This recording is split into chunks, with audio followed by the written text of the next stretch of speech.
All right. So we're back at it. If you, some of you guys watched or took part in block one of resource management, so we're gonna go over two. If you're just starting on block two, but weren't, I'm just gonna introduce myself. Master Sergeant Brandon Lancaster. I'm with the 934th Services. I've been in Air Force Reserve for 17 years. Spent 7 years services initially. Was a cook, storeroom, lodging. Left the unit. Went to the guard. Was a paralegal for 6 years. Came back. Done some readiness. Done some fitness. Was deployed recently to Africa. Forward operating base out of Kenya, and so got a little bit of a good background. I've been part of some ORIs in the past as well. So um, we're gonna go over on this block is contingency contracting. It is very very important. If you guys generally, if you're deploying, you actually have to go through, and you're gonna be and you're slated to go you're slated to go in a position where you're going to be working with contractors. Generally, you would take an additional course through the DoD before you deploy, but we're going to give you guys a little bit of a general understanding of what it is you'll have to deal with when you're in a contingency environment, and how to deal with contractors, how to deal with contracting, and basically all the little things that are there for that. So let's just get into it. Oh, also, I will be giving 3 words out during this lesson, just so you guys can be aware, to basically pay special close attention to that. Uh, pay attention to the content of the lesson, and then just make sure you guys pick up on those keywords, because you'll need to let me know what those are when we are done. All right.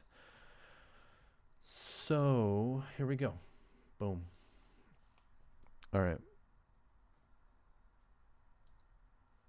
Mm-hmm. Just make sure I'm recording. Yep. All right.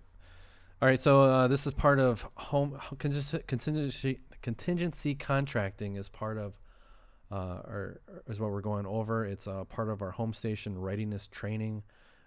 We are, it's going to provide you some basic knowledge and skills required for yourself as services personnel in an austere deployed environment.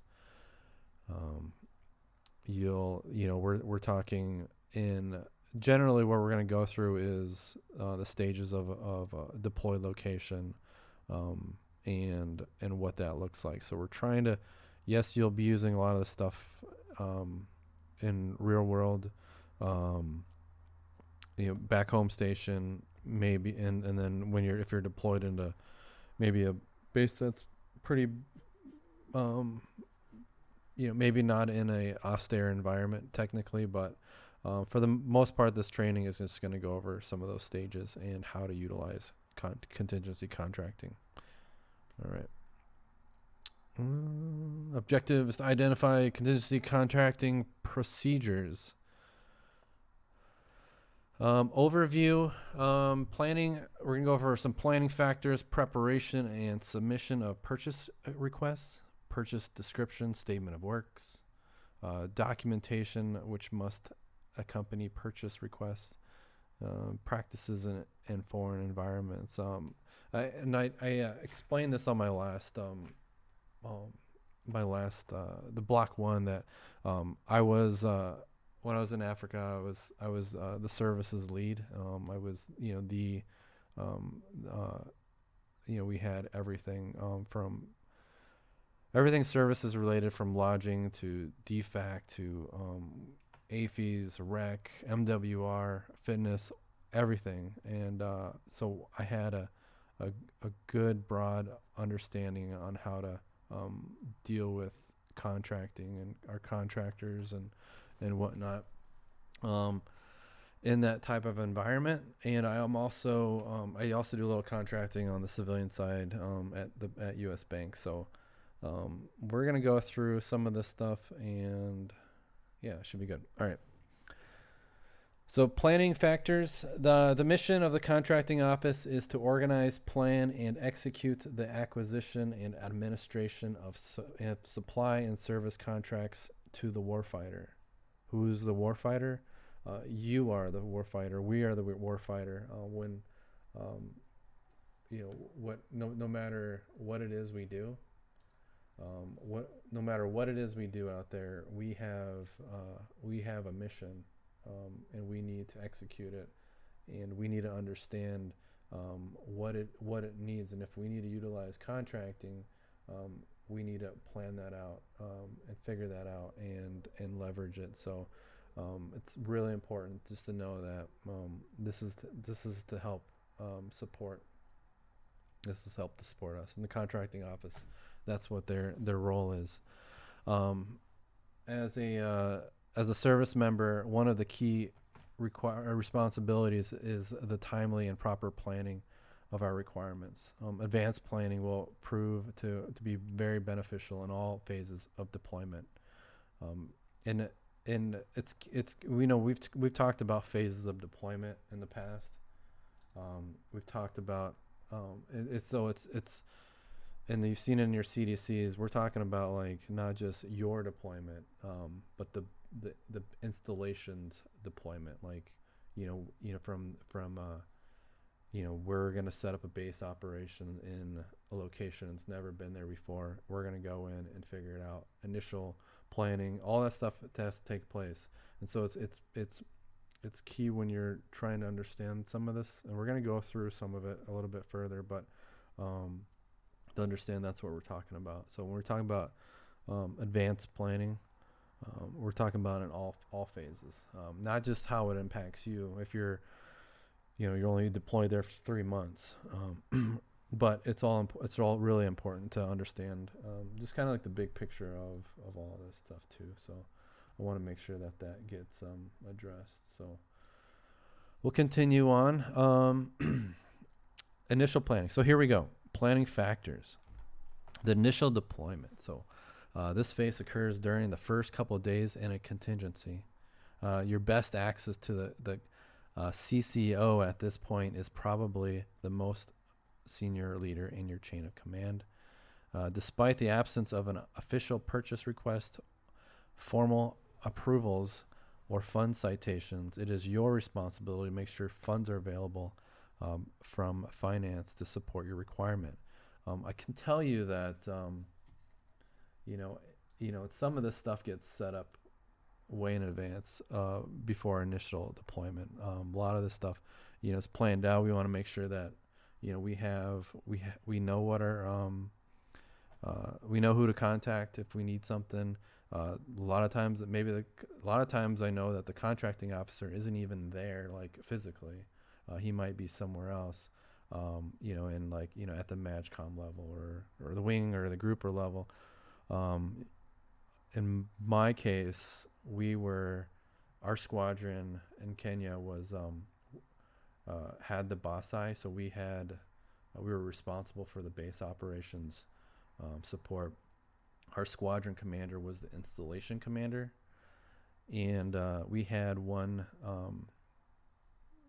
a contracting officer on base. He was a tech sergeant, and but he reported everything up to the group, which was in Djibouti, which reported everything up to Ramstein. And that's at the wing level. So there's just understand that you might be in every base is different. So it's good to understand how that works a little bit. So despite the absence of we talked about this, to make sure. Yeah, just make sure funds are available. When we're talking about funds, talk with finance, figure out what is available. There's budgeting, all that. They have hopefully an initial deployment that we've thought all this stuff through. We have easy access to funds, uh, and we can utilize what is there and available at that time. Some stuff might get pushed off, so it's good to plan all this stuff out. We might get some, but we might get, put a request in and it might not get approved, or might get pushed off for a later drop of funding. So it's good to just kind of keep an eye on that. So planning is important in initial, in the build-up phase. During the build-up and sustainment phase, a more stable process should evolve. It's during this phase that the planning becomes very important. You, as a user, should attempt to establish if your consumption of expandable items would increase or decrease during hostilities, and prepare accordingly. Okay, so a lot going on in these stages. So these are two different phases. This is the build up. You're building up the base, and then eventually you're moving towards a sustained base operation. So, the initial the base is established. It's there, but you're still in a building stage. You're still adding on. Operations are coming in. Air operations are expanding. You're getting more aircraft in. You have to be able to understand big picture stuff in order to understand what you need to do.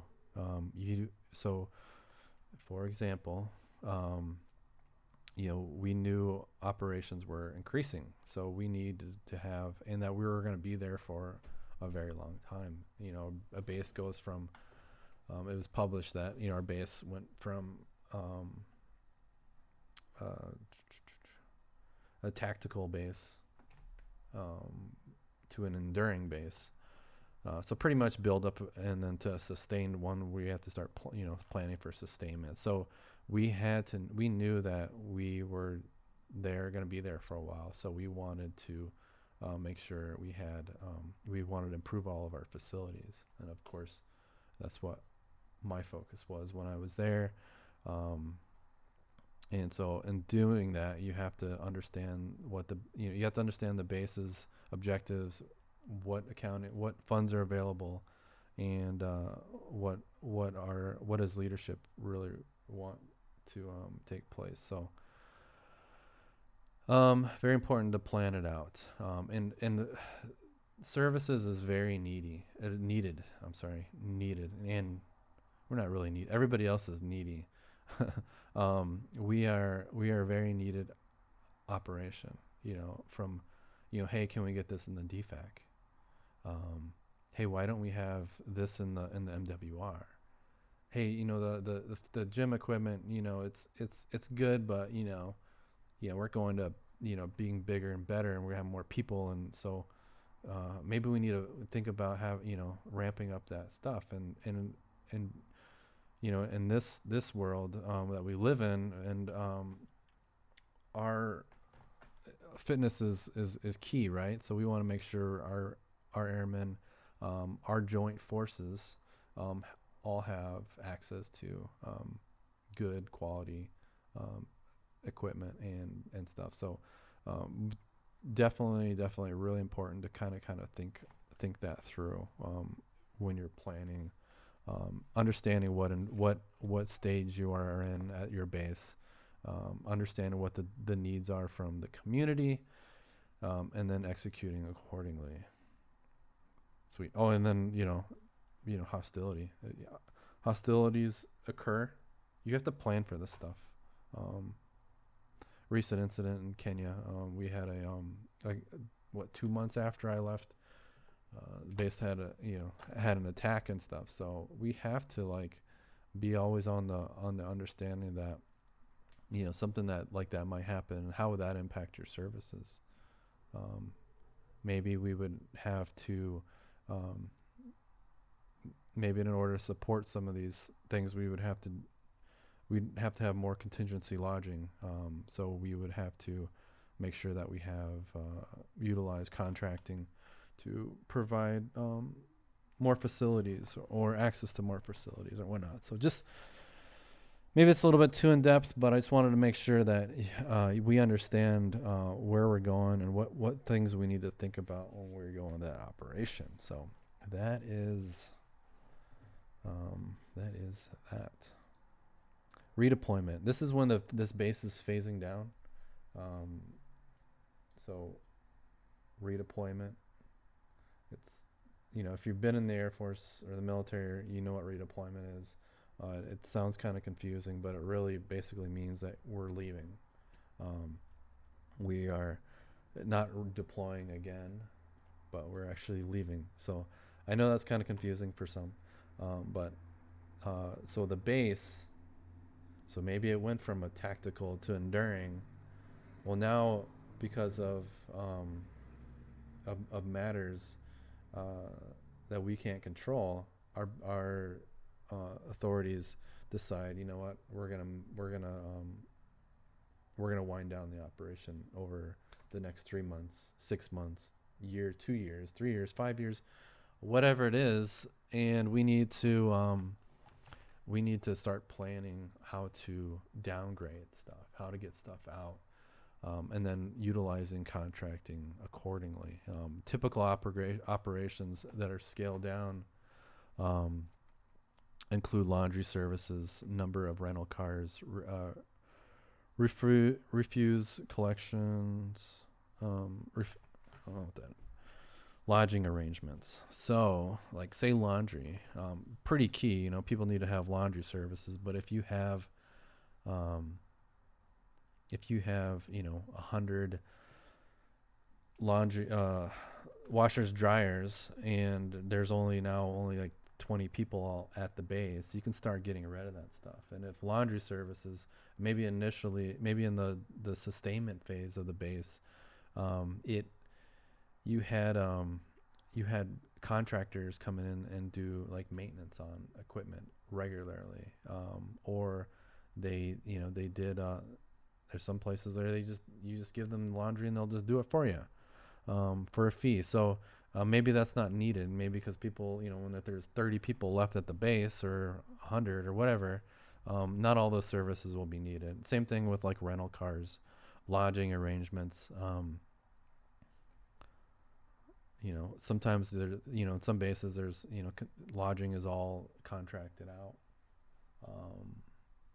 We just might oversee it as like a QA thing because they're contractors and whatnot. But the lodging arrangements need to be, maybe that needs to be wound down. Maybe we can just have one services person, like where I was at. We had one services, two service person doing all lodging and everything else. But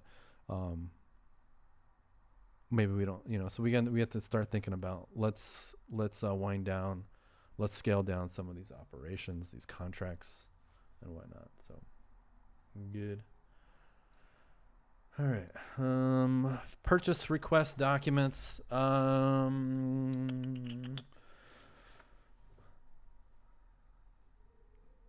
Yeah. So we're going into the requesting purchase requests, which is a form of a contract, or how we obtain money, how do we obtain funding for a contract and whatnot.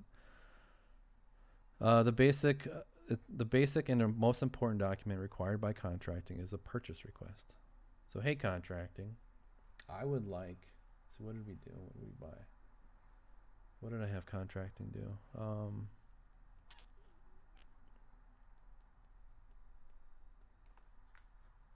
So we had an allotment of funds at one point, and it was above and beyond what we normally would use. But for like our MWR, we had MWR funds basically. All of a sudden, like, hey, what do we guys need for MWR? And so we ended up purchasing like, pool tables and new gym equipment that falls under MWR. What things that basically the sentiment was, what are the things that can will improve morale on the base, or what MWR, right? And so we had to come up with a bunch of plans, ideas, throw them around, say this is what the people want, surveyed. I wish we should did a survey. We surveyed our population and tried to get ideas, and then that went into our initial purchase request. And some stuff got approved. A lot of the stuff got approved at our level. That gets sent up by the contracting officer to his headquarters, and they either say, "Oh yeah, this looks good," or they say no. Or I think a lot of the stuff we did, all the good stuff that we wanted was approved. Now, did we see it? No, but maybe for the next rotation, the deployers, they'll have to, they'll probably see it. So, and that's another case. That's another thing to think about is when you're doing the planning, you do a lot of stuff that like you might not ever see. So it's really hard to envision that. Initially, you want to go into a deployed location and just start figuring out what you're going to need and what you want. And then eventually it comes into well, at least the next group is going to have it, but this is some things you're going to have to think about when you're doing this. But requesting for approval, you got, the deploy commander, in our case was the installation commander. They approve these requests, and then funds get certified through our accounting office. But yeah. Lines of approval. The first step in any requirement is to determine which activity is the office of primary responsibility for your need. And see if that office has a mechanism to support your requirement. So, yeah, just understanding how contracting works, how depends on some of the stuff is dependent on financing and how depending on what you need, certain funds can be used for certain things. So, yeah. And then there's approval process for it. So, all right. So we were talking about in the beginning that we have 3 words, and the first word for this is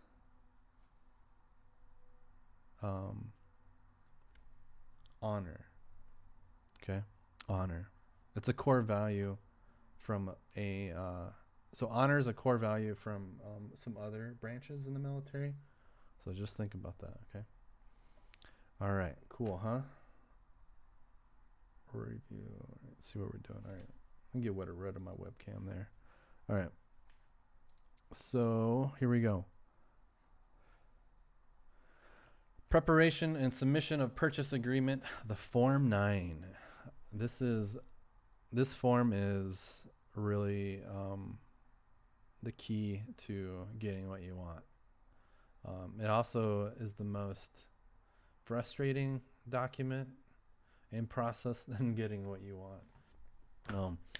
So it's really important just to know that there is a form, and a lot of people are experts at it. You have your contracting officer, your commander, all these people know what this document is. So don't ever we can always figure this out if you ever have questions. The deploy commander and the contracting officers will establish the local lines of authority for requester and approval officials.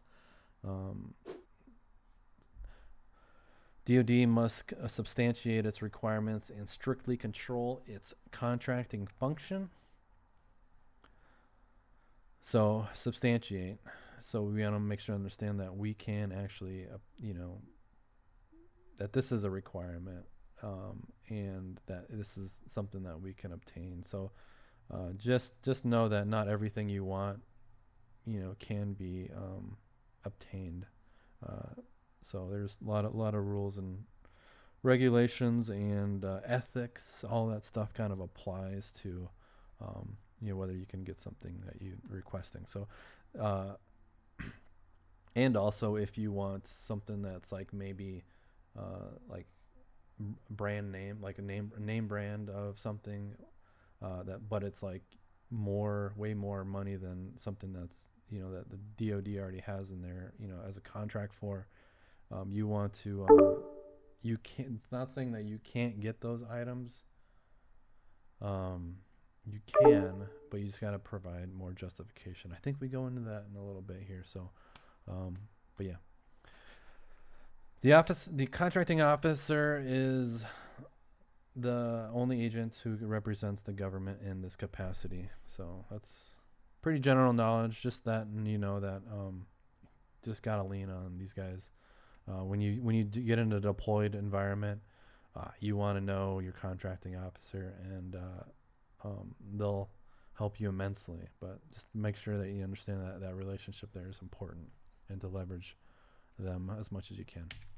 All right, preparation and submission of purchase requests. Unauthorized commitments and ratification. Yes, this is okay. I'm just gonna read through some of this. It's pretty straightforward, and then I'll explain. Maybe I'll explain what it means. So, personnel without contractual authority will not make statements regarding contractual matters with which may be construed as a commitment by the government.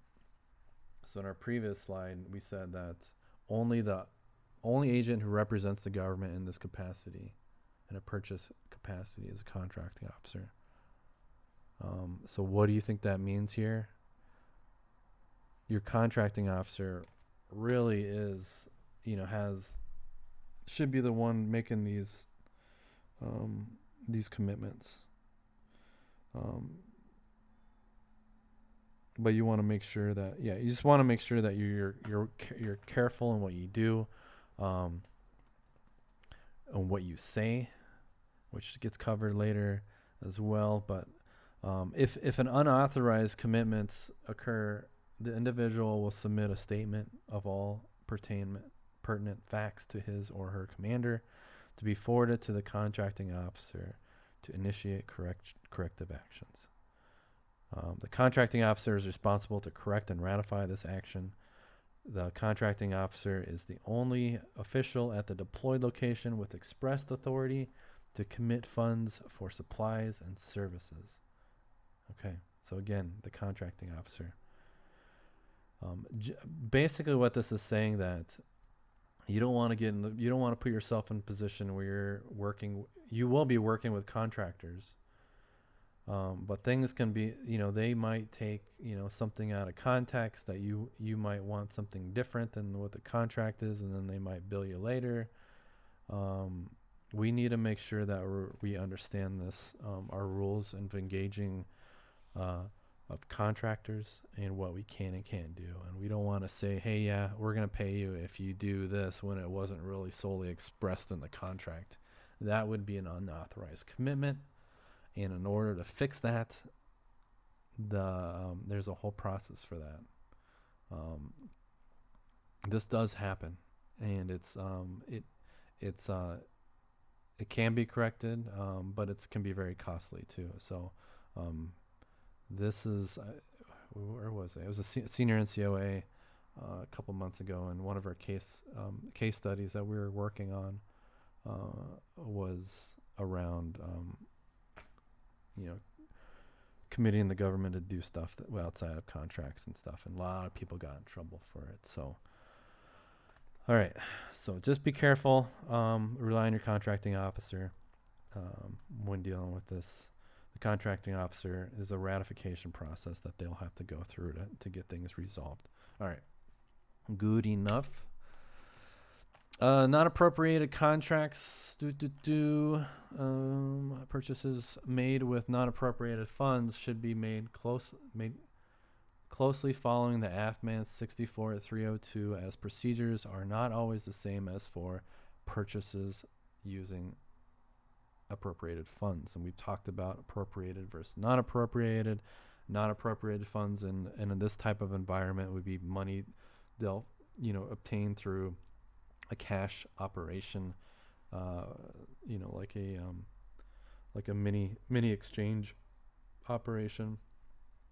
I do have to correct something. If you guys saw my block one, AFI's operation sometimes operates different than a NAF operates differently as a NAF operations, but in a NAF operation, it's just a little different. So I want to make sure I do state that. We obtained, when I was in Africa, we we decided to go to coordinate with AFES and establish a mini exchange. So everything was coordinated through there. We did not see, we did not obtain funds from that, non-appropriated funds, like if we from upselling of a product.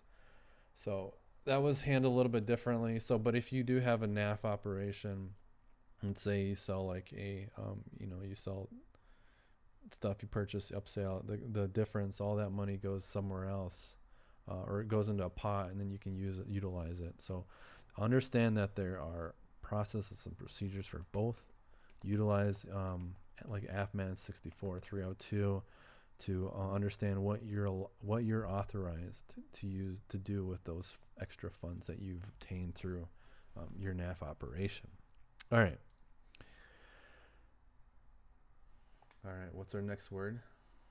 Is the next word for this is courage. So the first one was honor. Wait, should I give you both? Yeah. So it's honor, courage, and then you're gonna have to. We'll go through and figure out the next one. So. All right.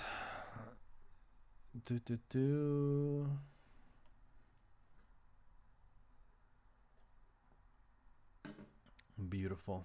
All right, let's keep moving. All right, purchase description, statement of works. This is all that goes into a contract. It's very important to know this. It's very important to the customer, the contractor, that you are really and the contracting officer. You're really specific in explaining what you need. You're the expert. You know what it is, and if you don't have it written down in specific detail enough, you could have issues with it. With dealing with the contracting officer, maybe a commander having questions, and then the actual, the contractor, and then So just make sure you spend a lot of time dealing with what you actually really want. So. And this goes into the purchase agreement as well. The Form 9.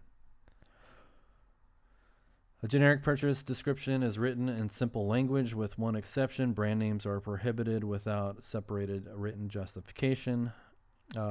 Poor descriptions contribute to misunderstandings between government and contractors. You do a Form 9, you need a bunch of stuff for your kitchen, a bunch of equipment. It goes out, and if you didn't, this might have happened when I was deployed, but if you put on the items on there that you need a new oven or new oven, bunch of electrical equipment, but you forget to state that you need it in a certain voltage, and then the product comes out, and then you realize that.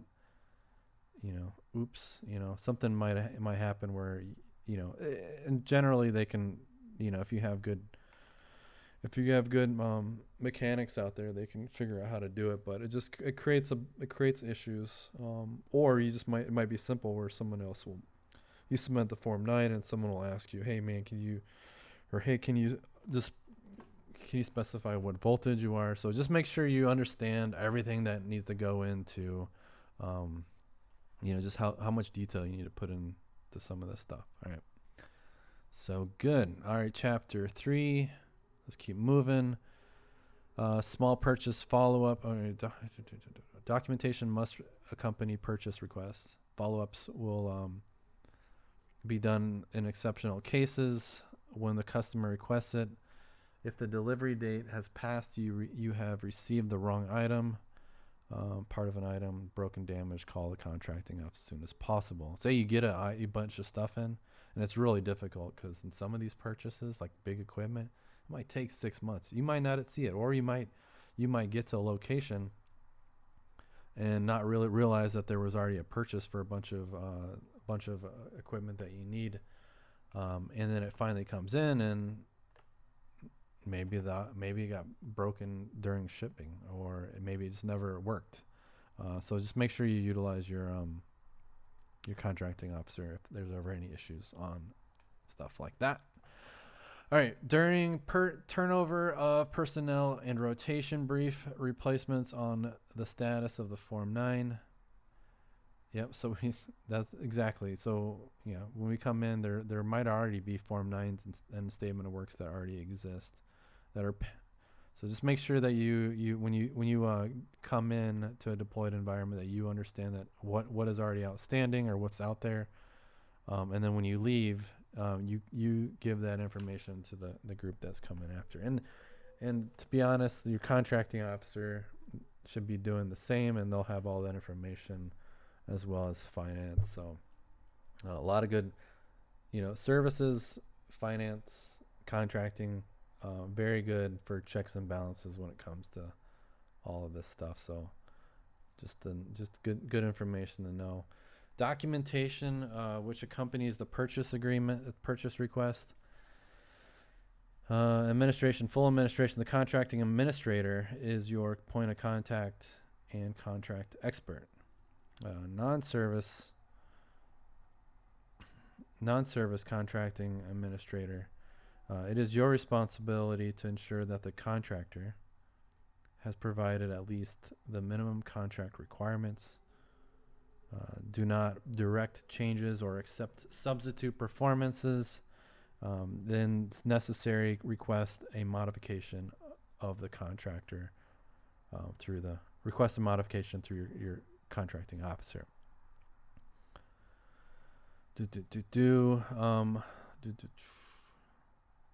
So yeah, understand your contracts. You get the deploy location. You have ours was a BOSSI contract that I had to oversee, and it was massive. It was also had issues with it because it was a Navy contract, and the Navy language doesn't jive with the Air Force language, and we had issues getting that, anything updated, ensuring that our contractors were performing what we wanted. And that's why we actually went through and made it into an AFCAP later on, but we won't go into that. But just so you know that there's a lot of stuff going on here, just make sure that you understand your contracts and how to ensure that your contractor is performing what they need to do. There's a QA process. So the quality assurance personnel, you're the as a services personnel, you're also the kind of eyes and ears of the contracting officer, ensuring that the contractor performs its duties. And then there's there's evaluations, work schedules, reporting. Just understand that you have, and I know some of us have deployed as like QA personnel. So that is their basically role is to kind of facilitate a lot of this. So recourse against the unsatisfactory contractor. Just know that contractors don't always do the stuff the way that they're supposed to do. There might be an incident that happens where the contractor can't perform. They might get into the project and say, you know what? We just don't have the ability to do this. And then, so that, that's there's all kinds of cases. Just know that you have to report early symptoms of deficient performance to the contracting officer and follow up with writing. So document all your stuff. So receiving, there are more policies or procedures set in stone regarding where merchandise will be received. Expect frequent changes and some possibly cumbersome procedures throughout your contingency. So the big one on this is receiving products is like customs. Like we had dealt with customs, and that was one of our biggest hurdles. And what is the logistics in getting merchandise to your location, especially when you're only, you might only get products and services via C-130 drop or something. Who knows? All right. Receipt and payment. You, as a customer, will bear the ultimate responsibility for assuring the contractor gets paid for the goods and services he or she provides. So just, that's important. Finance will not pay without a signature acknowledging the government received the goods or services. All right. All right. This might be one of the last ones. Oh, we got a couple more slides. All right. All right. Practices in foreign environments. We kind of generally talked about this when we were talking about making commitments. Really, the thing is that in some cultures, a handshake on something,